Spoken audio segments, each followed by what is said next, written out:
Hello, this is Princess Somnia, and welcome back to more Let's Play Xenoblade Chronicles 2. In the last episode, Nia joined our party, and she actually comes equipped with her own blade. That'd be Dromark. A Dromark is, as you might tell, a water elemental healing blade, which also lets Nia have access to Healing Halo, a recovery art, which essentially recovers HP, as you would think it does. I'm going to prioritize learning that, and probably also Jaguar Slash for her arts, because I like healing, and, well, I need healing. Anyway, in this episode, now that we know what Titan we're on, which would be Gormott, we're gonna make our way out of here. So basically, well, yeah, it's basically just a straight line from here on out. I gotta be honest with you. But generally speaking, upward is better. Let's see, what's in this collection point? Wood, apparently. Ooh, puzzle tree wood. We're gonna need a lot of puzzle tree wood later on, so that's at least nice to have. What is going on upstairs? Huh. Never mind that. Anyway, so you see this icon over here, the ladder icon? That means you can climb up this wall here. The nice thing about vine walls and ladders in this game is that if you're under attack by an enemy, if you climb up a ladder wall, you'll instantly leave the fight, which is really, really useful, especially in a certain dungeon later in the game. Ooh, treasure. Oh, but it's a field skill treasure. Yeah, we certainly don't have lockpicking, treasure acquired, which you kinda need in order to open this chest, so yeah, we can't open it right now. And I'm probably not going to remember to come back for it later, so oh well. Like I said before, I'm generally not too concerned with getting every single treasure, but I mean, if I see it along the way, of course I'm gonna go for it. Caterpiles are not too threatening. I think the pawn arachnos aggro on sound if they're anything like they were in the first game, which basically means if you're walking, you won't aggro them, but if you run right past them, you might. See another fallen tree here we can blow away with fire mastery. There we go.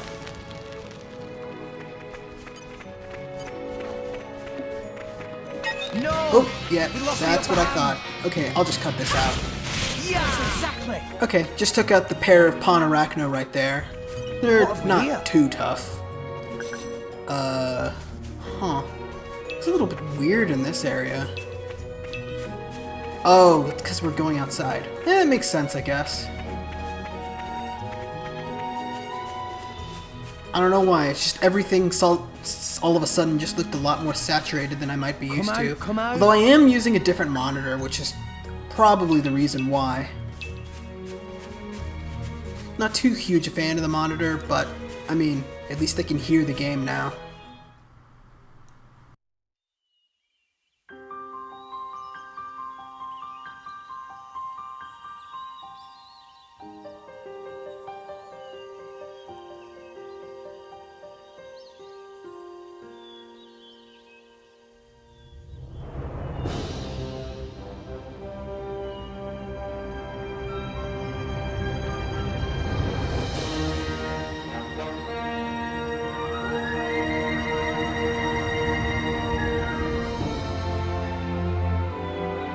Oh, my goodness. What a wonderful view. Spectacular indeed. Yeah, this is great. Especially after slumming it on Gramps' back for so long. It served you well enough. Over there, that's Torrigoth, biggest city in Gormott. I'll accompany you as far as the city. After that, I'm afraid you're on your own. Oh, on our own? Of course. I would have thought even you'd know why I can't be seen with you. Because you're supposed to be one of them. I haven't known them very long. But you know, they're still my crew.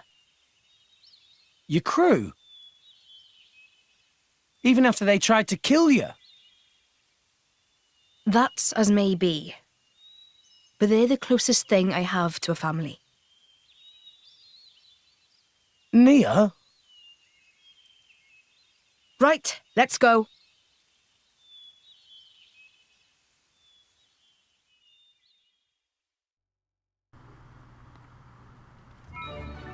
Alright, ladies and gentlemen, can I welcome you to Gormott? Blah blah blah tutorials.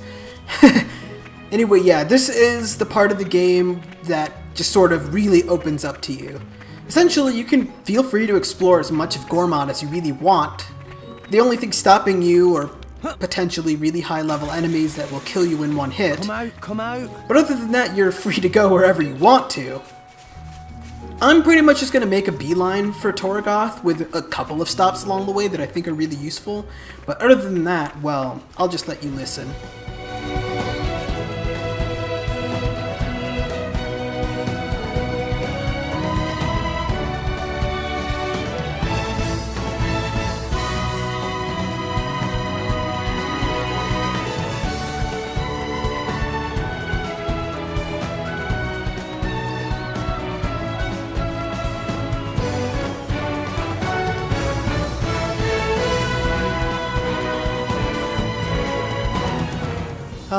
I love the soundtrack of this place so much. It really, really harkens back to Gar playing from Xenoblade 1. I love it. And I also love the fact that you can see Gormott move. That to me is just... oof, I love it so much. It's so impressive, I really gotta admit. Like, when I saw this at E3, like a year ago, it just blew my mind. Like, so much. I love it. I don't know what it is about just seeing something this gigantic that you're standing on also be the thing that's like moving in the background, but I mean, it blew me away back in Xenoblade 1 with a certain area, and it just blows me away in this game. Anyway, we've got enemies around here. Avoid the Ferrises. You see that guy over there, Sad Bernard? That's what we call a unique monster, which is essentially a mini-boss. They're, generally speaking, a lot more powerful than enemies of similar species, and you can't handle that guy right now, so don't even bother. Anyway, in this game, you can't actually see how enemies aggro on you, but I will tell you, Ferrises aggro on sight, and you really don't want to fight them because they're too powerful for you to handle, and also probably too high level for you to handle. I would just focus on moving on for now. Come out. Anyway, if you head over this way to this tree over here, it's actually a skip travel point called Way Tree, which you'll see. Hey, yeah, there we go. Found. Yeah, even though I did say I was going to beeline for Torgoth, getting Way Tree as a skip travel point is really useful right now because there are a lot of areas near here that you'll need to go to sooner rather than later, and it's just better to have. It's also really nice to have because if you die, you'll just show up back here instead of all the way back at Outlook Knoll, which is not ideal. Let's see. We've got Armus and the male variations Ardens. I think Ardens aggro if you attack anything of their species, which includes Armus, but I think Armus are just passive. Let's see, we've got the Camels here, which I also think are passive, and the Bulufo? These guys, which are mean. So yeah, I'll just skip past all of this for now. You want to be careful with Volfs too. They're not strong on their own, but they tend to aggro together, which can be a little troublesome. Watch yourself, Rex. Let's see if I can take on this guy. I think I can. I think I can take him.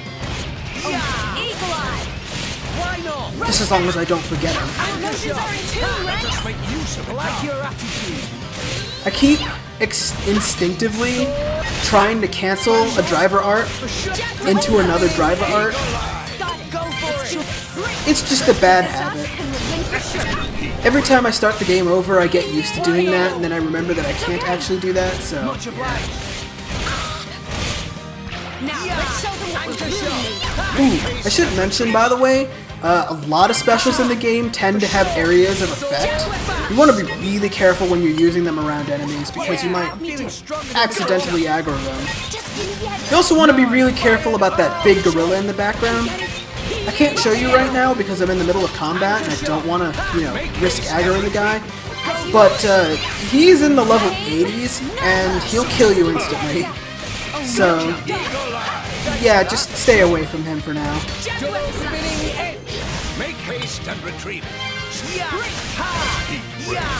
Sword back. Now, it's entirely likely that you may just find yourself getting your ass kicked constantly. Uh-oh, that's not good. Steve's bomb break. Okay, yeah, we got him. Anyway, you might find yourself getting your ass kicked constantly when you're out here on the plains, especially if it's your first time playing the game and you just don't really know a whole lot better. If you're finding yourself losing all the time, just head straight for Torgoth. You'll be able to get core chips there that will really improve your damage output. Anywho, we've got a little side quest over here, and even though I said I would mostly just be ignoring these for now, this one's easy enough to complete. Ugh, is that an Armu carcass? Oh, that's disgusting.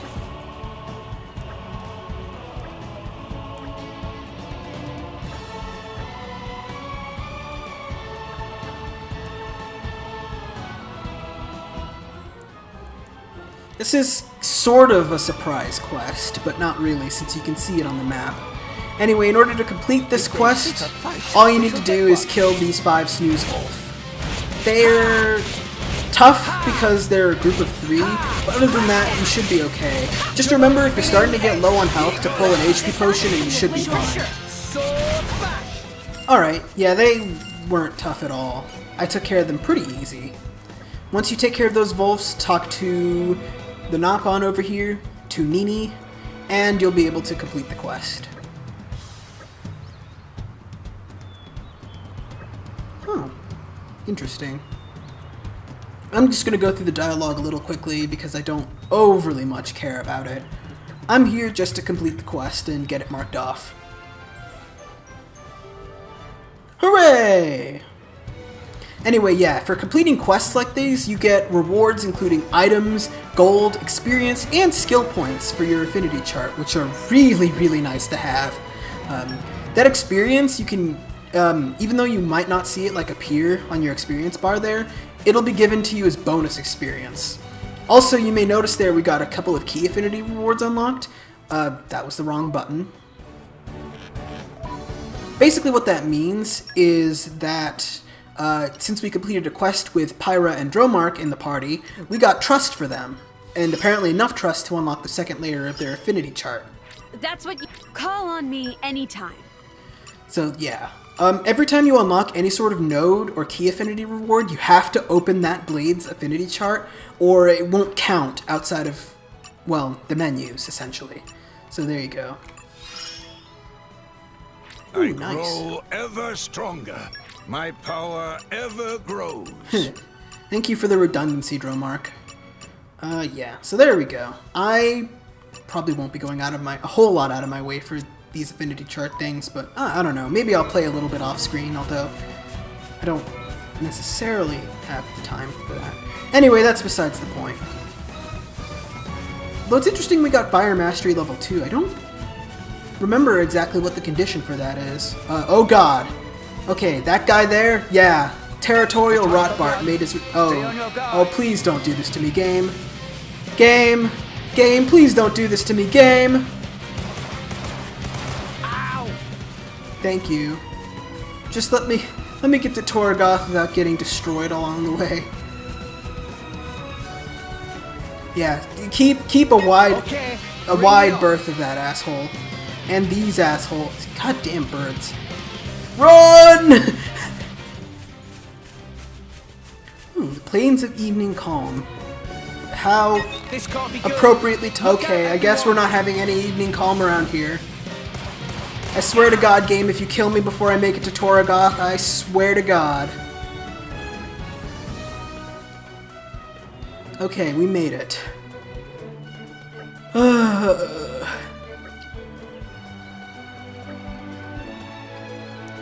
Anyway, the game right now is explaining a mechanic that only really applies to a couple of Titans in the game. Basically, Gormott has tides to it, where certain areas are only accessible during high tide and are blocked off during high tide as well. So right now, since the tide is high, we can't actually go back to the lower level Gormott, but we can also access certain other areas more easily.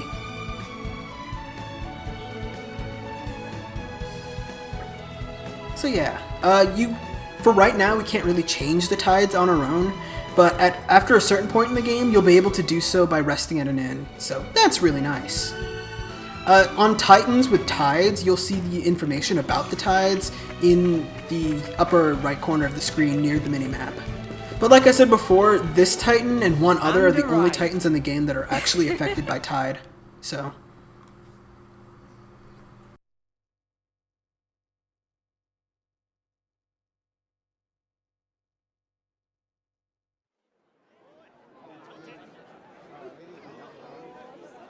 So, this is Torgoth. It hasn't changed a bit. Nia? It's nothing. Okay then. I'll show you to an inn. Then I'm out of here.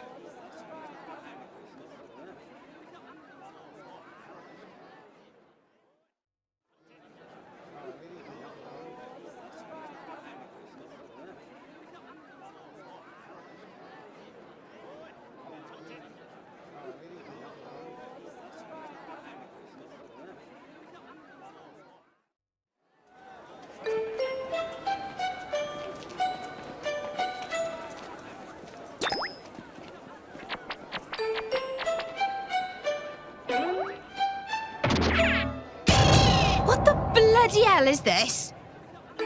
Don't tell me this is meant to be me. A remarkable likeness, to say the least. Oi, did you see something? No. I fear they may have conflated our countenances, my lady. How very awful.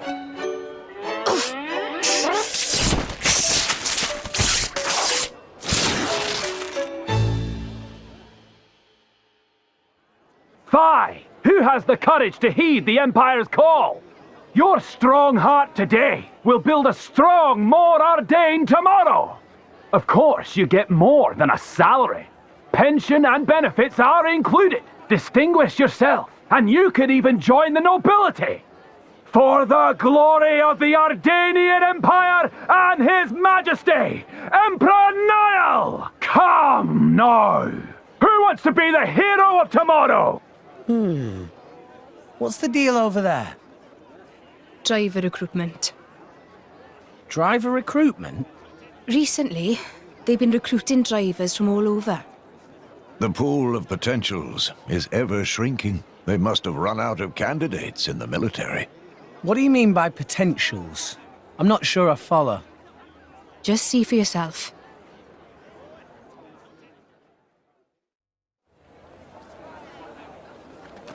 Don't do it, bro. It's too dangerous. What will we do if something happens to you? Or look after us? Please. I know it's dangerous, but if I can become a driver... Out of the way, Pipsqueak! Go! All right, come on, Blade Boyo. Show me what you got.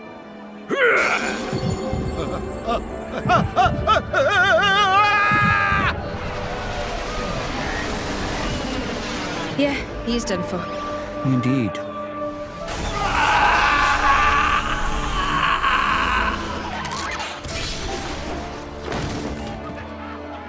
Oh-ho! All bark and no bite! What a shame! Oh, what just happened? All that blood. Couldn't handle the core crystal's power. That's what happens when someone unqualified touches a core crystal. Truly lamentable. Wait, you need a qualification to be a driver? Perhaps aptitude would be a better word. Aptitude? No! Is there nobody else here ready to test their strength for the glory of the Empire? Oh, how about you? What say you? Step forward, sir, with bold heart! Don't worry. Your big bro's gonna be a driver. And then we'll be set for life. Do Don't do it!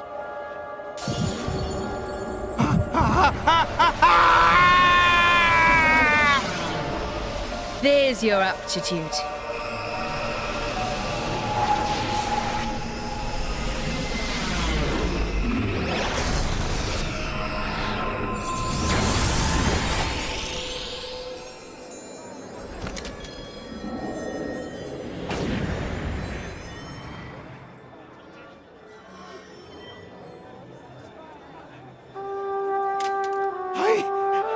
I did it! You did it!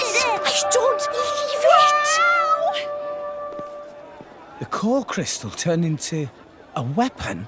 That is how blades are born, Rex. What? But when I touched Pyra's... She's a special case. Pyra's the Aegis, remember?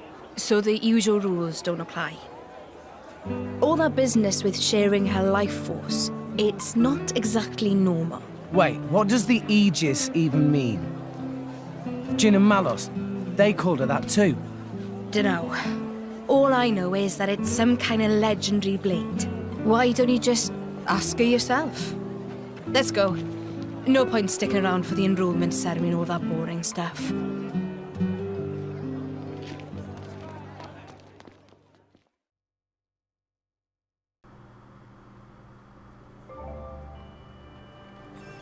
All right. Well, that was an interesting bit of cutscene we had there. And the ever famous, wanted poster gag making its return. I counted at least 4, possibly 5 potential thumbnails in that one cutscene, so you make of that one what you will. Anyway, we've got a few shops over here, the most important one being this one. I mentioned earlier that you can buy core chips to improve your Blade's capabilities. Me slipping with that accent. Anyway, this is what I mean. We can buy core chips here. I want to buy 1 each for both of my blades. And there you go. That'll improve Pyra's auto attack and critical hit rate, same as Dromark. I'm basically gonna go for the I'm gonna go for the most expensive core chip here, mostly just because I need the damage more than anything else. I'm not too concerned with block rates for these two. It should be more than okay enough. Let's see. What do we got for way of accessories? Dexterity, agility. And this is actually pretty useful, but I'm going to hold off on it for right now. Same with this, but I'm also going to hold off. And these 3 I don't particularly care for. Okay, yeah, nothing I want out of that. We've got an exchange. Thank you, game.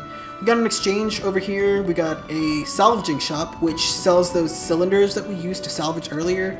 And we've got a couple of other pouch item stores. We can't do anything with ox cores yet, so don't bother.